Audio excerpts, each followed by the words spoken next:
तो वो गणित अलग है, तो सबके घर के गणित अलग अलग होते ही हैं। तो ये गणित का गणित अलग है, दंपति का गणित अलग है, किसी के घर का गणित अलग है। और किसी करते भैया तुमने 2 रुपये दिए थे, उसने 2 के 4 लौटा करके दे दिए। विद्या का गणित अलग है, 2 के 4 दे दिए, उसने ब्याज नहीं लिया, खुशी में दे दिए। उपहार में तुमने किसी को 100 रुपये की वस्तु दी, उसने उपहार में 1000 की दे दी, ये गणित अलग है। विद्या का गणित अलग है। तुम्हारे पास 2 अच्छी बातें हैं, कितनी बातें हैं कि नहीं है मुकुल? मान लो तुम्हारे पास 2 अच्छी बातें हैं और मणि के पास भी 2 अच्छी बातें हैं। पहले चलो पैसे की बात करें। तुम्हारे पास 2 रुपये, इनके पास 2 रुपये, तुम 2 रुपये इनको दे दो अपने, ये तुम्हें दे दें, दोनों के पास कितने रुपये हो गए? 2 रुपये हैं। और तुम्हारे पास 2 अच्छी बातें, इनके पास 2 अच्छी बातें हैं, तुमने 2 अच्छी बातें इनको बताई और इनने 2 अच्छी बातें तुम्हें बताई, कितने हो गई? तुम्हारे पास भी 4, इनके पास भी 4। विद्या का गणित ऐसा होता है कि इसमें 2 और 2 4 हो जाते हैं और 4 4 8 हो गई। अभी 2 2 थे, अब 4 4 8 हो गए। 4 बातें तुम्हारे पास, 4 बातें इनके पास। किंतु धन का गणित ऐसा है, तुमने 2 रुपये इसको दे दिए तो तुम्हारे पास 0, उसने दे दिए तो उसके पास 0, और या आपने चेंज कर लिया है तो दोनों के पास 2 2 ही रहे। तो कहने का से ये कि गणित भी कई प्रकार का होता है ना। तो ये कई प्रकार का गणित है। तो यहाँ का गणित ऐसा है कि यहाँ पर विषय भोगों की जो याचना करता है, वे मांगता तो है हजारों लाखों करोड़ों मांगता है सुख, किंतु मांगते मांगते जब तक वे आता है तब तक मांगने में, याचना करने में उसका 1 का अंक घिस जाता है। तो जो आता है तो क्या बचता है? क्या बचेगा? 0 बचेगा, 0 बचेगा। तो ऐसे ही विषयों का गणित अटपटा गणित है। तुमने कुछ भी मांगा, चाहे 10 मांगे, 100 मांगे, 1000 मांगे, 10,000 मांगे, 1 लाख मांगे, 10 लाख मांगे, 1 करोड़ मांगे, 1 अरब मांगे, कितनी भी मांगे और मांगते और रसूल लगा करके, किंतु जो वस्तु मांगते हो आप, पुद्गल की वस्तु, वे जब मांगते हो तब तो दिखाई दे रहा है, जब तुम्हें प्राप्त होती है, प्राप्त होने के पहले उसमें से देने वाला 1 का अंक खींच लेता है और समय तुम्हें पकड़ा देता है। फिर तुम्हें क्या मिला? कुछ मिला नहीं मिला। ऐसे ही भौतिक वस्तुएं हैं, पौधे पदार्थ हैं, शरीर का सुख है, पंचेंद्रिय के विषयों के सुख हैं, इनमें भी कोई तथ्य नहीं है, कोई सार नहीं है।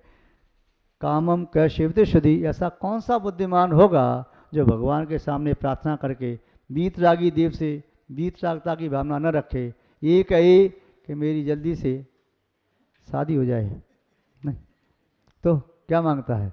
या मेरी दुकान अच्छी चले, या मेरे नंबर अच्छे आ जाए, अच्छे नंबर से पास हो जाऊं, नौकरी लग जाए। ये सब तो भूसा है, कचरा है, कुछ नहीं। जो सिलेक्टेड पीस है उसे लो, प्रार्थना करो सिलेक्टेड पीस के लिए। रिएक्ट पीस के लिए कभी प्रार्थना नहीं की जाती। बुद्धिमान सिलेक्टेड पीस के लिए प्रार्थना करते हैं, रिएक्ट के लिए तो याचना की जाती, भीख मांगी जाती है, भीख में रिजेक्ट वस्तु मिलती है। इस प्रकार यहाँ पर संक्षेप में यह 17 का अर्थ हो गया। अब विस्तार से 19 का अर्थ लेंगे। कुंभकार घड़ी बना रहा था और पुनः जब थोड़ी मिट्टी बची तो उसने उसकी चिलम बनाना शुरू किया। 2 व्यक्ति सामने बैठे थे। एक ने पूछा, भाई क्या बना रहे? बोले चिलम। अच्छा है, बहुत अच्छी बनाना, मेरे काम आ जाएगी, मैं पीऊँगा। दूसरा कहता, अरे तू चिलम भी पीता है? बोले हाँ, क्या हो गया, पीता हूँ। आज से मेरी तेरी मित्रता टूटी। मैं ऐसे व्यक्तियों से मित्रता नहीं करता जो गलत काम करते हैं, स्मोकिंग करते हैं, ड्रिंक करते हैं और करते हैं नहीं।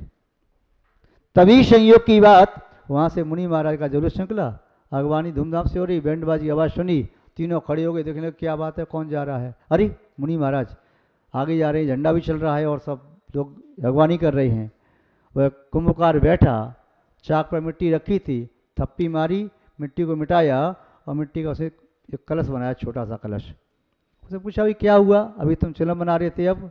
बोले अब मैं चिलम नहीं बना रहा, मंगल कलश बना रहा हूँ। बोले क्यों? मुनि महाराज को देख करके मेरे विचार बदल गए। मुनि महाराज ने प्रवचन में कहा था, चिलम बनाओगे, चिलम बनवाओगे तो चिलम से तुम्हें पाप लगेगा, जो चिलम पिएगा वो तो पाप करेगा, सो करेगा ही। तुमने कोई ऐसी वस्तु बना दी जिससे पाप किया जा सकता है तो तुम्हें भी पाप का बंध होगा। और तुमने कोई ऐसी वस्तु बनाई जिससे पुण्य का संचय हो सकता है तो तुम्हें पुण्य का संचय होगा, बनवाने वाले को भी और जो पूजा अर्चना करेंगे उनको भी। इसलिए मैंने चिलम के स्थान पर मंगल कलश बनाया। कई बार मुनि महाराज मंगल कलश की विधि लेते हैं, तो इसलिए मुनि महाराज मेरे मंगल कलश से प्रगान होगा तो कुछ तो मुझे भी मिलेगा पुण्य, इसलिए मैंने मंगल कलश बनाया है। और चिलम को तो लोग झूठी करके फेंक देंगे, मंगल कलश को तो सिर पर धारण करेंगे। ये तो शुभ शकुन होता है। सामने वाला व्यक्ति जो था उसने कहा तो आज से मेरा ता जिंदगी चिलम पीने का, गुटखा खाने का, बीड़ी सिगरेट पीने का और जर्दा खाने का या तंबाकू का पान खाने का, ता जिंदगी का त्याग। हाँ, वो त्याग कर दिया, ता जिंदगी त्याग कर दिया। और त्याग ऐसा किया चाहे प्राण चले जाए नियम नहीं तोड़ूंगा, त्याग कर दिया। और वो बाजू मित्र बैठा था, उसने हाथ बढ़ाया, बोले हमारी तुम्हारी मित्रता फिर पक्की हो गई। बोले क्यों? बोले मैं बुराई से घृणा करता हूँ, व्यक्ति से नहीं। तुमने बुराई को छोड़ दिया, ठीक है। घृणा पाप से करो, पापी से नहीं। पापी सुधर सकता है, पाप नहीं सुधरता। तो पाप छोड़ दिया, मित्रता पुनः पक्की हो गई। कुमार कह रहा है कि मुनि महाराज को देखने मात्र से मेरा विचार बदल गया। वह चिलम पीने वाला कह रहा है मुनि महाराज को देखने से मेरा आचरण बदल गया। वह कहता है मित्र मुनि महाराज को देखने से मेरा व्यवहार बदल गया। जो तुमसे मेरी मित्रता तोड़ ली थी, फिर मित्रता पक्की, नहीं तो मैं जिंदगी भर के लिए तुमसे बोलता ही नहीं। किंतु मुनि महाराज को देखने से तेरा आचरण बदल गया, मेरा व्यवहार बदल गया। व्यक्ति को मत छोड़ो, व्यक्ति की बुराइयों को छोड़ो और छुड़वाओ। सच्चे मित्र हो तो उसकी बुराई निकाल के बाहर कर दो, व्यक्ति को निकाल के बाहर मत करो। तो मेरा व्यवहार बदल गया। अब तीनों कह रहे हैं मेरा विचार बदल गया, मेरा आचार बदल गया, मेरा व्यवहार बदल गया। मिट्टी कह रही है कि तुम्हारा विचार बदला तो कुछ नहीं बदला, तुम्हारा आचार बदला तो कुछ नहीं बदला, और तुम्हारा व्यवहार बदला तो कुछ नहीं बदला। मुझसे पूछो, मेरा तो आकार ही बदल गया और जीवन का आधार बदल गया। कहा तो मैं चिलम बनने जा रही थी, नाम बदल गया, काम बदल गया, मंगल कलश बन गई। तो महानुभाव मुनि महाराज को देखने मात्र से किसी के विचार बदल जाते हैं, किसी के आचरण बदल जाते हैं, किसी का व्यवहार बदल जाता है और किसी का पूरा आकार ही बदल जाता है। अब देखते हैं दीपावली के बाद किसका क्या क्या बदलता है। कोई अवश्य वस्तु का त्याग करेगा, कोई अपनी जीवनचर्या में परिवर्तन लाएगा, कोई आत्म संतोष को प्राप्त होगा और कोई परम संतोष को, आत्मा के परम वैभव को प्राप्त करने के लिए अपने कदम आगे बढ़ाने की कोशिश भी करेगा। देखते हैं, एक पल में जिंदगी बदल जाती है। पीछे मुड़ जो राग में डूबा हुआ व्यक्ति भी है वो विराग में आ जाता है। और कई बार ऐसा होता है बैरागियों का बैराग भी कच्चा होता है, तो फिर विचार करते थे महाराज जी देखूंगा, सोचूंगा, विचार करूंगा, विचार करते रहते हैं। बेचकने घड़े हो जाते हैं, फिर सोचते हैं देखेंगे महाराज जी, और क्या देखने के लिए बाकी रह गया। वैरागी यथार्थ होता है तो क्षण भर की इंतजारी नहीं की जाती। तीर्थंकरों को वैराग्य हुआ, तुरंत ही जाके दिशा ले ली। किंतु पंचम काल का वैराग्य ऐसा है, एक आध 2 साल और देख लो महाराज जी। जब तक शरीर में दमखम है तब तो बेटों के लिए कुछ तो करो। जब शरीर में दमखम नहीं रहेगी, एकदम शरीर जीर्ण शीर्ण हो जाएगा, अपना काम भी अपने हाथ से नहीं कर पाऊंगा, तब दीक्षा दे देना। पुराने कपड़े को लेने से तो भिखारी भी मना कर देता है, अब क्या करूंगा लेके। कुछ दमखम हो तब तक तो ठीक है, फिर तुम कहोगे महाराज जी अपने संग में रख लो, तो संग में रख के क्या करेंगे? तुम्हें ढोएंगे क्या? व्हील चेयर चलाएंगे कि रिक्शा चलाएंगे, उसमें वही बैठ के तुम चलो। तो कल्याण करने के लिए जब तक शरीर में दमखम है, करना है सो जल्दी कर लो सुख तरुण अवस्था में, पैसा पास निरोगी काया, इंद्रिय ठीक व्यवस्था में, कर न सकोगे वृद्धापन में। बल पौरुष थक जाने से, लगी आग कुटिया में, फिर क्या होगा कुआ खुदाने से। महानुभाव सत्यता यही है, अपनी आत्मा का कल्याण जब जाग जाओ तभी शबीरा। महोदय देखो, इस इष्टोपदेश ग्रंथ में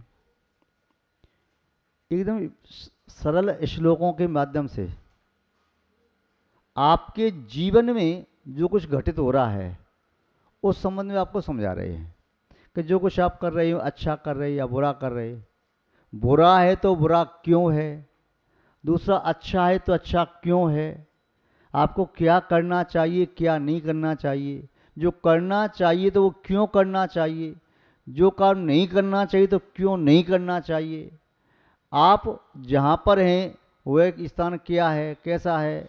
तो पहले आपको आपके बारे में बता रही हैं, फिर आपको बता रही हैं कि आप कहाँ कहाँ तक जा सकते हैं, आपके अंदर कितनी क्षमता है।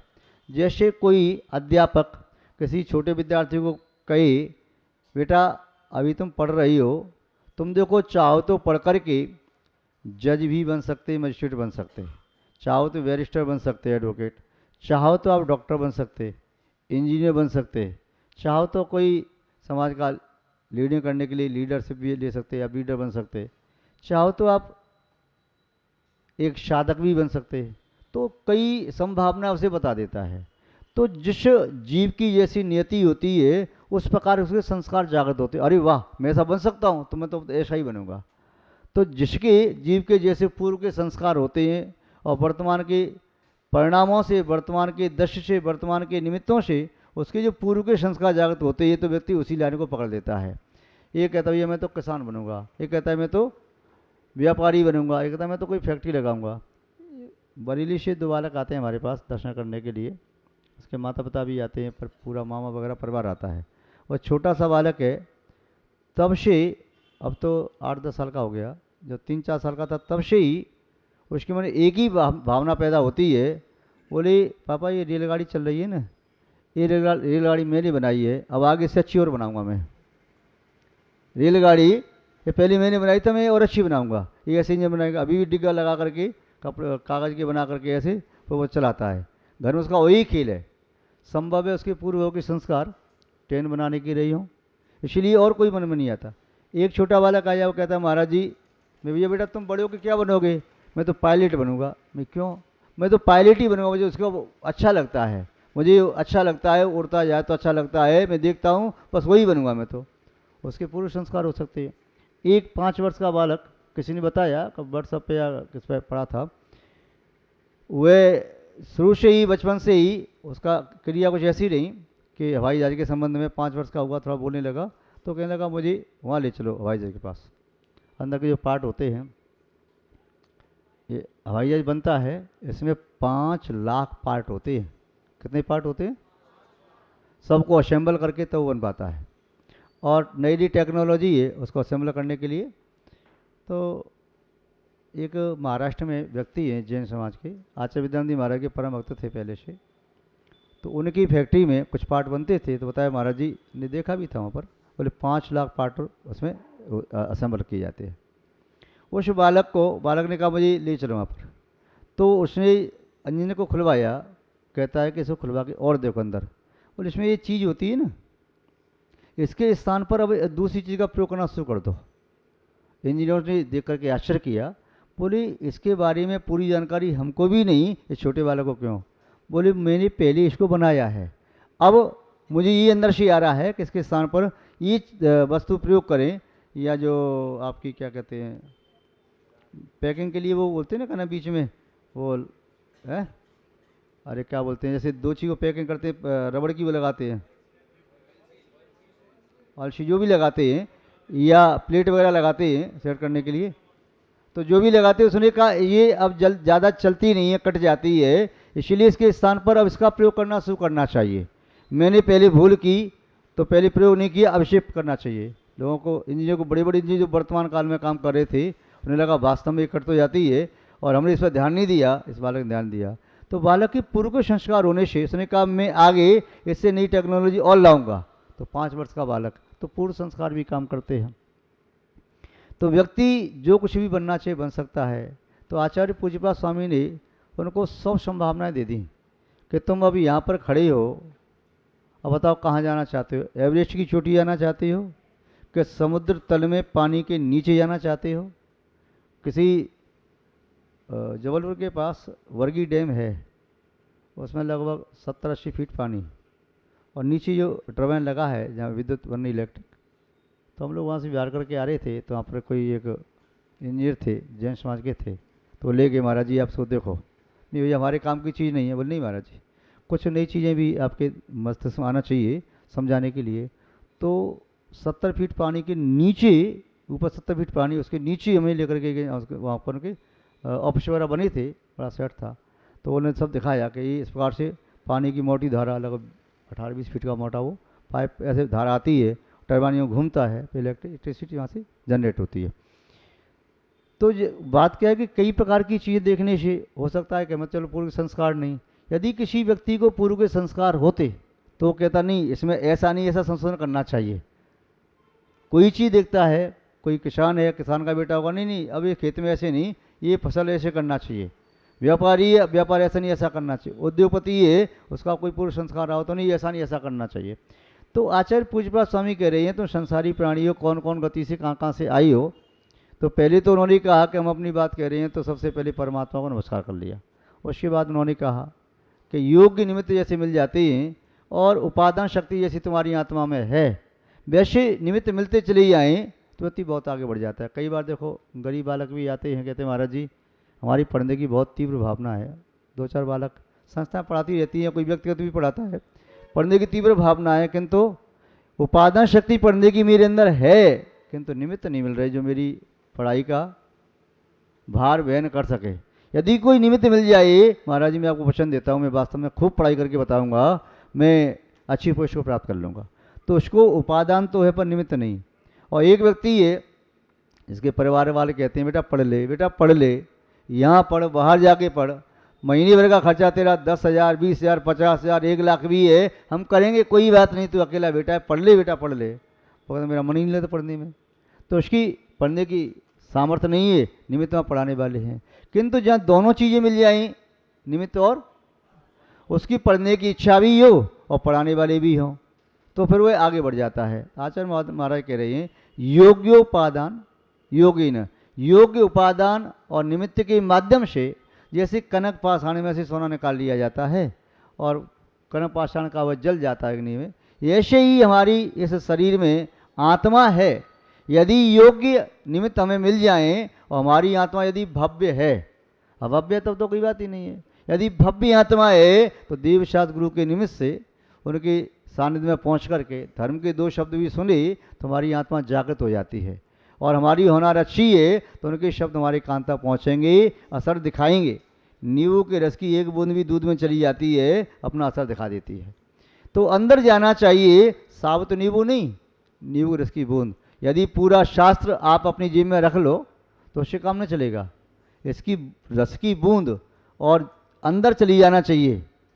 आप कोई पुस्तक छोटा सा गुटका बनवा करके मुंह में रख लो तो इससे भी काम नहीं चलेगा।